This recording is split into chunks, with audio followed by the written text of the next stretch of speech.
نحمد اللہ تعالی ونصلی ونسلم علی رسولہ المجتبی وعلی آلہ وصحبہ وبارک وسلم دائما ابدا اما بعد اعوذ باللہ من الشیطان الرجیم بسم اللہ الرحمن الرحیم بحمد اللہ تعالی ثم الحمد للہ تعالی رب ذوالجلال کے شان اور کرم سے سبق آپ کا شروع ہوگا سورۃ البروج شفا کی 10 نمبر آیت شفا سے آگے ملاحظہ کیجیے گا۔ اعوذ باللہ من الشیطان الرجیم بسم اللہ الرحمن الرحیم ان الذین آمنوا وعملوا الصالحات لهم جنات تجری من تحتها الانہار ذلک هو الفوز الکبیر۔ ان الذین آمنوا، بے شک وہ لوگ جو ایمان لے کے آئے، وعملوا الصالحات، اور انہوں نے اعمال صالح کیے، نیک اعمال کیے، لہم جنات، ان کے لیے وہ باغات ہیں، جنتیں ہیں کہ تجری من تحتها الانہار، جن باغات کے نیچے یعنی جن درختوں کے نیچے نہریں بہہ رہی ہیں، ذالک الفوز الکبیر، اور یہ بہت بڑی کامیابی ہے۔ اللہ اکبر اللہ اکبر، یقین ہے بالیقین یہ بہت بڑی کامیابی ہے۔ پچھلی آیت مبارکہ میں آپ نے یہ پڑھا کہ وہ لوگ جنہوں نے ایمان والوں کو ستایا اور پھر انہوں نے توبہ نہ کی، فلہم عذاب جہنم ولہم عذاب الحریق، ان کے لیے جہنم کا عذاب، ان کے لیے جلا دینے والا عذاب ہے، آگ کا عذاب ہے۔ کافروں کے لیے عذاب کا ذکر فرمانے کے بعد میرا اللہ ایمان والوں کے لیے اپنی نعمتوں کا اظہار فرما رہا ہے۔ لیکن وہ لوگ جو ایمان لے کے آئے ہیں، جو کافر نہیں ہیں، جنہوں نے اللہ تعالیٰ جل وعلا اس کے رسول صلی اللہ علیہ وسلم کے حضور اپنا سر تسلیم خم کر دیا، اللہ کے نبی کی غلامی کا پٹا اپنی گردن میں سجا لیا، رب کائنات جل وعلا کی فرما برداری کی، اطاعت کی، نافرمانی سے بچے رہے، اللہ اور اس کے رسول کے احکامات کو بجا لائیں، نیک اعمال کیے، ان کے لیے کیا ہے؟ اللہ فرماتا ہے لہم جنات تجری من تحت الانہار، ان کے لیے وہ باغات ہیں کہ جن باغات میں نہریں بہہ رہی ہیں، جن کے حسن و رعنائی کا زمانہ میں کوئی جواب ہے ہی نہیں ہے۔ وہ جنتیں ان کو ہمیشہ ہمیشہ عطا کر دی جائیں گی، یہ نہیں کہ ایک آدھ دن کے لیے وہ باغ، وہ جنت، وہ محلات ان کو عطا کیے جائیں گے، نہیں، ہمیشہ ہمیشہ ان کو عطا کر دیے جائیں گے، اور پھر عطا کرنے کے بعد کبھی بھی ان کو واپس نہیں لیا جائے گا۔ یہ وہ نعمتیں ہیں جن کے لیے کبھی بھی زوال نہیں ہے، یہ وہ باغات ہیں جن میں خزان نام کو نہیں ہے، جن باغات میں کبھی خزان نہیں آتی، جن کے پھل کبھی خراب نہیں ہوتے، جن کے پتے کبھی زرد نہیں ہوتے، جن کی کوپلیں کبھی پھوٹنے سے روکتی نہیں ہیں، یہ وہ باغات کہ جو ان کی خواہشات کے عین مطابق جو یہ چاہتے چلے جائیں گے وہی پھل ان کو ملتے چلے جائیں گے۔ میرا اللہ ارشاد فرماتا ہے یقین بالیقین ذالک الفوز الکبیر، یہ بہت بڑی کامیابی ہے۔ سبحان اللہ تعالی و بحمدہ، اس زمانے کی ساری یہ نعمتیں جو آج دنیا میں پائی جاتی ہیں، میرا اللہ ارشاد فرماتا ہے محبوب مکرم علیہ السلام، قل، فرما دیجئے، متاع الدنیا قلیل، یہ دنیا کا ساز و سامان، یہ جن سے تم لطف اندوز ہوتے ہو، نفع اٹھاتے ہو، یہ سب کچھ جو دنیا میں ہے یہ نہایت ہی قلیل ہے۔ سوچئے جو قلیل ہے یہ اتنا کچھ ہے، تو جس کو اللہ تعالیٰ کبیر فرما رہا ہے، بہت ہی بڑا، وہ کتنا ہوگا؟ میرا اللہ فرماتا ہے یہ بہت بڑی کامیابی ہے۔ ان بطش ربک لشدید، ایمان والوں کو ایک احساس دلایا جا رہا ہے، گویا یہ بھی رب کی نعمت ہے۔ ان بطش ربک لشدید، بے شک تیرے رب کی گرفت بڑی زبردست ہے، بڑی شدید ہے، یہ بھی رب کی نعمت ہے ایمان والوں کے لیے۔ ایمان والوں کو ایک احساس دلایا جا رہا ہے، اگر آج تم پہ ظلم و ستم کے پہاڑ توڑے جا رہے ہیں، جس طرح ان لوگوں کو کل آگ میں جلایا گیا تھا، آج بھی مسلمانوں کو نظر آتش کیا جاتا ہے، مسلمانوں کو بغیر درے کے قتل کیا جاتا ہے، وہ کون سی سزا ہے، وہ کون سی ایذا ہے جو مسلمانوں کے لیے روا نہیں رکھی جاتی؟ اللہ یعوذ باللہ تعالیٰ پچھلے دنوں فلسطین میں کیا کچھ ہوا، ہینگیا میں کیا ہوا، برما میں کیا ہوا، کتنے مسلمانوں کو زندہ نظر آتش کر دیا گیا، بھارت میں مسلمانوں کی بستیوں کو جلا دیا گیا، نظر آتش کر دیا گیا، باہر بستی سے نکلنے والے مسلمانوں کو زبردستی آگ لگا کر ان کو اللہ یعوذ باللہ تعالیٰ موت سے ہمکنار کر دیا گیا، ان پہ گولیاں برسائی گئیں، اور آج تک یہ ہو رہا ہے۔ زمانے کا دہشت گرد ترین شخص، وہ خبیث آج بھارت کا وزیر اعظم ہے، وہ مودی، جو دہشت گرد تنظیم کا سربراہ تھا، کیا کچھ ہو رہا ہے؟ میرا اللہ فرماتا ہے ایمان والو ذہن نشین کر لو، تمہیں باغات ملیں گے، بڑی کامیابی ملے گی، اور یہ بھی یہ ذہن میں رکھو ان بطش ربک لشدید، جو تمہارا رب ہے نا اس کی جو گرفت ہے، اس کی جو پکڑ ہے بڑی زبردست ہے، کوئی بچ کے نہیں بھاگ سکتا۔ آج یہ تمہارے ساتھ زیادتیاں کر رہے ہیں نا، کل ذرا ان کا انجام دیکھنا۔ میرا اللہ ارشاد فرماتے ہیں انہ ہوا یبدئ و یعید، بے شک وہی رب کائنات جل والا ہے، یبدئ جو کسی بھی چیز کی ابتدا فرمانے والا ہے، و یعید اور پھر وہ دوبارہ اس کو دہرانے اعادہ کرنے والا ہے، وہ اللہ رب العزت جل والا ہر چیز پر قادر ہے۔ وَهُوَ الْغَفُورُ الْوَدُودُ، وہ بہت ہی بخشنے والا ہے اور اپنے بندوں سے بڑا ہی پیار کرنے والا ہے۔ سبحان اللہ و بحمدہ۔ یہ ساری کی ساری چیزیں ایمان والوں کے لیے اللہ تعالیٰ کی نعمتیں ہیں۔ ایمان والو اللہ اکبر، وہ تمہارے گناہوں کے لیے غفور ہے، پردہ پوشی فرما دینے والا ہے۔ تم فرما برداری کرتے ہو نا، اپنے رب کی نافرمانی نہیں کرتے ہو، گناہ سے بچتے ہو نا، میرے کریم آقا حضور رسول مرشد رحمت عالم صلی اللہ علیہ وسلم کے ایک ارشاد گرامی قدر کا مفہوم بنتا ہے، اپنے آپ کو گناہان کبیرہ سے بچائے رکھو، بڑے بڑے گناہوں سے بچائے رکھو، چھوٹے چھوٹے گناہ نماز کے صدقہ سے، جمعہ کے صدقہ سے، توبہ کے صدقہ سے رب کریم کی رحمت سے معاف ہوتے چلے جاتے ہیں۔ اپنے آپ کو بڑے بڑے گناہوں سے بچا لو، تیرا رب بڑا ہی غفور ہے۔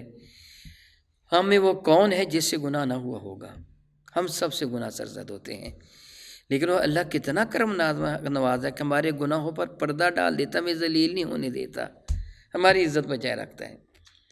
اگر وہ ہمارے گناہوں کو شائع کر دے، اللہ کی عزت کی قسم ہم میں کوئی بھی کسی کی نزدیک عزت والا باقی نہ رہے، برباد ہو جائیں ہم سارے کے سارے۔ وہ کریم ہے، وہ غفور ہے، وہ ہمارے گناہوں پہ پردہ ڈال دیتا ہے، ہماری عزت بنائے رکھتا ہے۔ اس کریم کی شان کریمی سے یقین کامل ہے، جس طرح دنیا میں اس سے ہمارے گناہوں پر پردہ ڈال رکھا ہے، اسی طرح قیامت کے دن بھی ہمارے گناہوں کو چھپا لے گا اور معاف فرما دے گا۔ ودود، ودود کہتے ہیں ودن پیار کرنا، ودود بڑا ہی پیار کرنے والا، اس کی عزت کی قسم اس سے بڑھ کر کوئی بھی پیار کرنے والا نہیں ہے۔ وہ اپنے بندوں سے بڑا پیار فرماتا ہے، بڑا پیار فرماتا ہے۔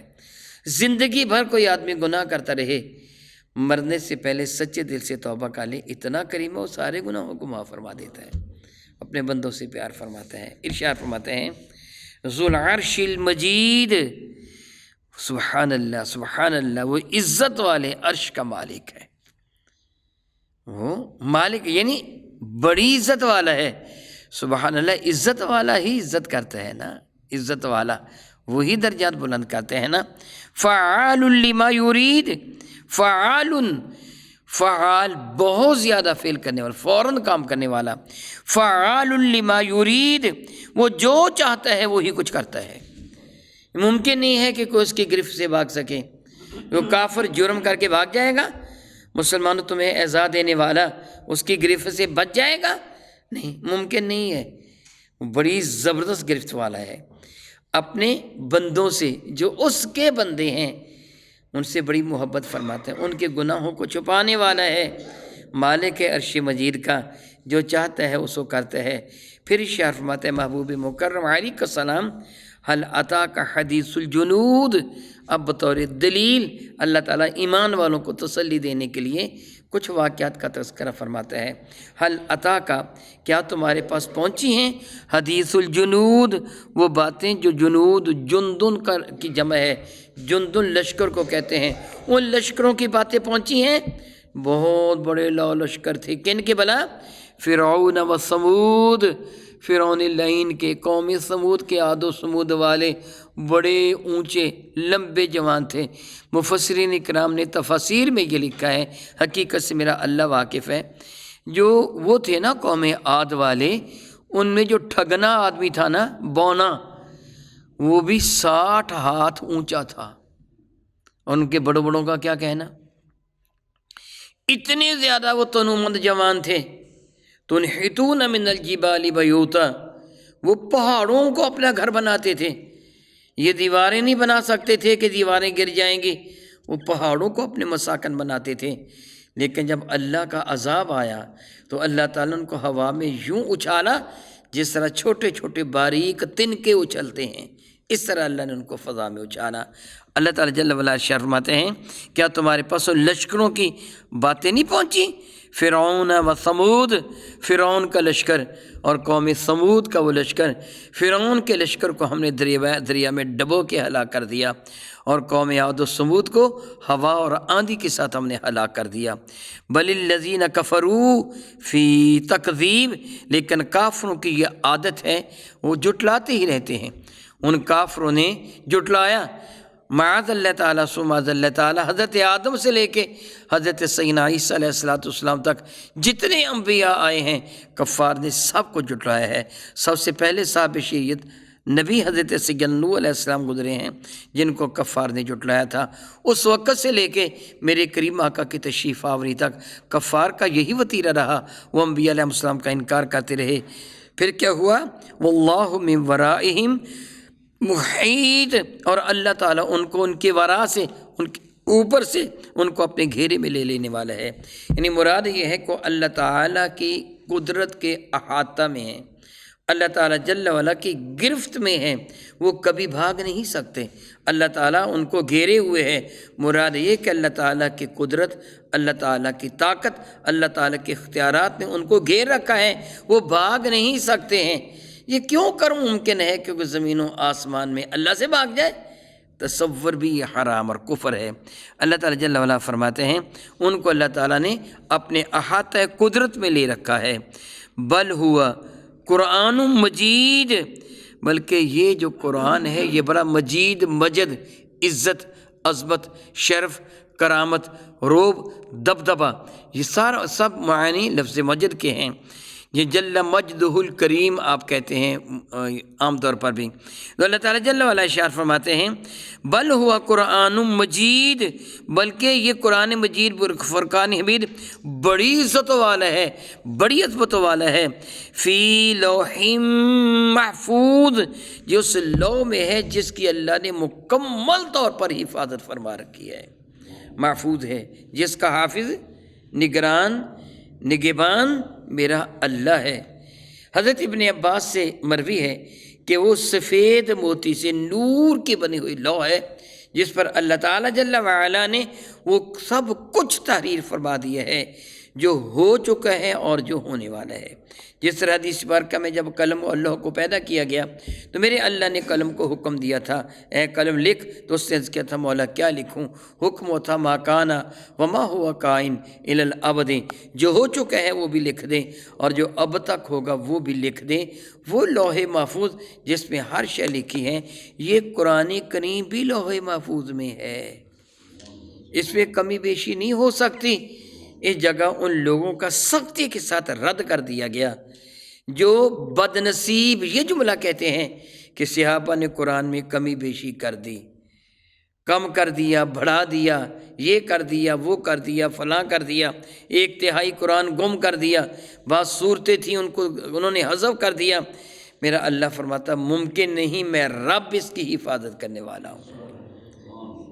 اب اس چیز کا انکار ہوگا اللہ تعالیٰ کے اس اعلان کا۔ میرا اللہ فرماتا ہے میں حفاظت کرنے والا ہوں، کوئی کہے میں نے اس میں کمی بیشی کر دی، زمانہ گواہ ہے جب سے قرآن مجید فرقان میں نازل ہوا اس وقت سے لے کے آج تک کوئی اس پہ ایک زبر زیر کی بھی کمی بیشی نہیں کر سکا۔ یہ جائے کہ اس کی صورتوں کو کم کر دیا جائے یا بڑھا دیا جائے، یہ چیز غیر ممکن ہے، غیر ممکن ہے۔ اور اس کا انکار کرنا گویا قرآن کریم کے اس وعدے کا انکار ہے جو اللہ نے فرمایا کہ قرآن کریم لوح محفوظ میں ہے، تو معاذ اللہ تعالیٰ قرآن کریم کا انکار کرنے والا کون ہو جاتا ہے؟ وہ تو کافر ہو جاتا ہے۔ میرا اللہ فرماتا ہے میں قرآن کا محافظ ہوں، اور اللہ نے قرآن کی حفاظت فرمائی ہے، اور قیامت تک جب تک میرا اللہ تعالیٰ جل وعلا اس دین کو باقی رکھے گا قرآن کریم کی میرا اللہ حفاظت فرمائے گا۔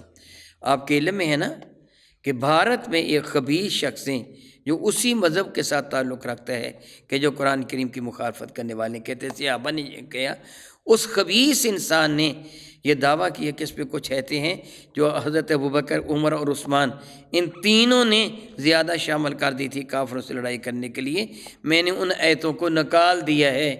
گویا اس نے اللہ تعالیٰ کے اس اعلان کا انکار کیا۔ اسے کیا پتہ تھا، کیسے پتہ کہ کس سے کیا کیا ہے کیا نہیں کیا؟ اسے قرآن کریم نے تحریف کی، اور قرآن کریم میں تحریف کرنے والا دائرہ اسلام سے خارج ہو جائے گا۔ قرآن کریم کی ایک آیت کا منکر بھی کافر ہے، سارے قرآن کا منکر بھی کافر ہے۔ آپ جانتے ہیں قرآن کریم میں تو کہا جاتا ہے نا 6666 آیات ہیں، یہی کہا جاتا ہے نا، ان میں کمی بیشی ہے۔ جس طرح بھی آپ پڑھ رہے ہیں نا، آپ دیکھیں گے جن کے سامنے قرآن پاک کھلا ہوا ہے وہ دیکھیں یہ 10 نمبر آیت بارکہ سے آگے جو ان الذین آمنوا وعملوا الصالحات لہم جنات تجری من تحتها الانہار، یہ آپ دیکھیں گے 5 لکھا ہوا ہے، جو آیت کی نشانی اس کے طوا لکھا ہے، اس کے اوپر اشارہ ہے، اور حاشیہ پہ لکھا ہے آیت حمسیت، یہ بھی حمس کے نزدیک یہ بھی آیت ہے، یہاں ایک آیت بنتی ہے۔ اس لیے میں نے کہا کہ 6666 کہا جاتا ہے، ان کی کمی بیشی سے میرا اللہ واقف ہے، میرے نبی واقف ہیں۔ 6666 آیات میں سے کسی ایک آیت کا انکار کرنا بھی، انبیاء کی تعداد کتنی ہے؟ 1,24,000 کے قریب، 1,24,000، 6666 سے بہت زیادہ ہے، 1,24,000 کے قریب انبیاء، ان میں سے کسی نبی کا انکار، خواہ اس کا نام ہم جانتے ہو یا نہ جانتے ہوں، یہ جملہ کہہ دینے کہ اللہ نے جن انبیاء کو بھیجا ان میں سے میں کسی ایک نبی کا انکار کرتا ہوں، یہ کہنے والا کیا ہو جائے گا؟ ہم ان نبی کا نام بھی، چند انبیاء کے نام جانتے جن کا ذکر قرآن اور حدیث میں آ گیا، ان کے سوا کسی نبی کا نام نہیں جانتے۔ لیکن جس کا نام نہیں بھی جانتے، ہم یہ کہہ رہے ہیں ہم اس کو بھی نہیں مانتے تو کافر ہو جائیں گے، تو جو قرآن ہمارے سامنے ہے اس کا انکار کرنے والا کون ہوگا؟ ایک نبی کا انکار کرنے والا بھی سارے نبی انکار کرنے والا ہے۔ اللہ نے ہم جو ایمان عطا فرمایا اس میں کیا ہے؟ لا نفرق بین احد من رسلہ، ہم کسی بھی نبی کے نبی ہونے میں تفریق نہیں کرتے، ہم سب کو مانتے ہیں، اور یہی ایمان ہے۔ اسی طرح پورے قرآن پاک کو ماننا ایمان ہے، اس میں سے کسی ایک آیت برکہ کا انکار کرنا کفر ہے اور دائرہ اسلام سے خارج ہونے کا سبب ہے۔ الیاذ باللہ تعالیٰ ثم الیاذ باللہ تعالیٰ، کیونکہ میرا اللہ اشار فرماتے ہیں کہ بل ہوا قرآن مجید، بے شک یہ جو قرآن مجید ہے عزت والا ہے، فی لوح محفوظ، یہ محفوظ تختی میں یعنی اللہ کی حفاظت میں ہے، اس پہ کوئی کمی بیشی نہیں کر سکتا۔ او کما قال اللہ تبارک و تعالی واللہ تعالی اعلم باسرار کتابی، بحمد اللہ تعالی کہ سورۃ البروج کا ترجمہ مکمل ہوا۔ اب انشاءاللہ تعالی آپ آئندہ اگر اللہ نے چاہا تو سورۃ الطارق سے سماعت فرمائیں گے۔ رب کائنات جل وعلا ہمیں قرآن مجید فرقان حمید صحیح ترین طریقے سے پڑھنے، سمجھنے اور عمل کی توفیق و ہمت عطا فرمائے، آمین ثم آمین۔